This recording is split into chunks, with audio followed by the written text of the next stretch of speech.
to implementation, acceleration, and scaling. And he makes it all accessible by sharing case histories from real businesses. An admirably lucid thinker and a great explainer. With Reinvent Your Business Model, Mark Johnson has equipped a new generation of innovators with the insights and the tools that they need to seize the white spaces where the greatest opportunities lie. Clayton M. Christensen. Introduction. It has been 8 years since this book was first published, under the slightly different title of Seizing the White Space, Business Model Innovation for Growth and Renewal. Much has happened in the business world since then.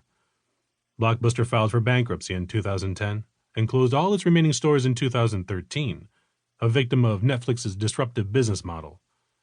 A&P Supermarkets, which the Wall Street Journal once dubbed Walmart before Walmart, gave up the ghost in 2015, shortly after its 156th birthday.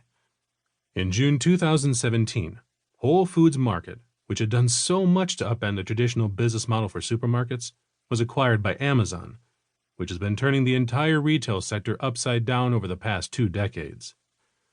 Buffeted by competition from the iPhone and the tech giant Google's Android system, RIM's BlackBerry fell into a death spiral from which it never recovered. And in 2014, the Finnish tech giant Nokia sold its once world-beating mobile phone unit to Microsoft. Unable to staunch the unit's bleeding, Microsoft handed it off to Foxconn just 2 years later, writing off at least $9 billion. In 2015, Google reorganized itself under the umbrella of a new holding company it calls Alphabet, for Alpha Bet, redoubling its commitment to making big, winning wagers on what its co-founder Larry Page calls the business of starting new things. Some of Google's new things, the aforementioned Android operating system for example, have been Alpha Plus. Some, like Google Glass, have been duds. The gales of creative destruction never cease to blow.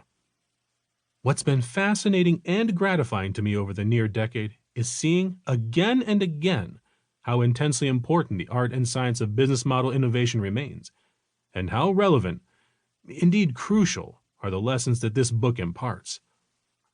One point that I made in the first edition has been borne out repeatedly. Digital transformation and business model innovation are not necessarily the same things. Everyone is talking about digital transformation these days. In fact, it's become something of a catchphrase.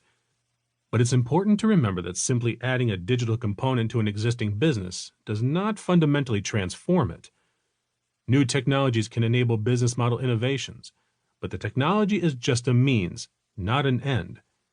As you will hear, any number of well-designed, fully functional MP3 music players were available for purchase at the turn of the millennium, but they didn't make a dent in CD sales. It wasn't the advent of the iPod that transformed the digital market. It was the new business model that Apple wrapped around it. Similarly, there were many electronic book readers on the market in the 1990s, but they were novelties.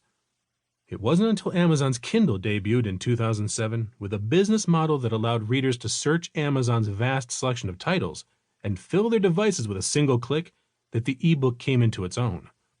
Giving a refrigerator the capability to take an inventory of its contents, or a wristwatch the capability to monitor its wearer's blood pressure, doesn't guarantee that consumers will line up to buy these products. New technology can no more ensure success than stamping new and improve on the packaging of a product can inoculate it against a competitor's new, cheaper, or better product that does a job that consumers really need. Absent a compelling customer value proposition, a powerful profit formula, and a set of key processes and resources that deliver the right product or service to the right people in the right way, even the most astounding new technologies can fail to gain traction in the marketplace.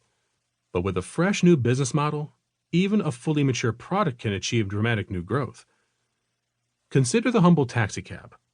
By making it possible for customers to summon and pay for rides with a smartphone app, a few tiny startups changed the face of the entire transportation industry. Since its launch in San Francisco in 2011, Uber now operates in 66 countries and 507 cities.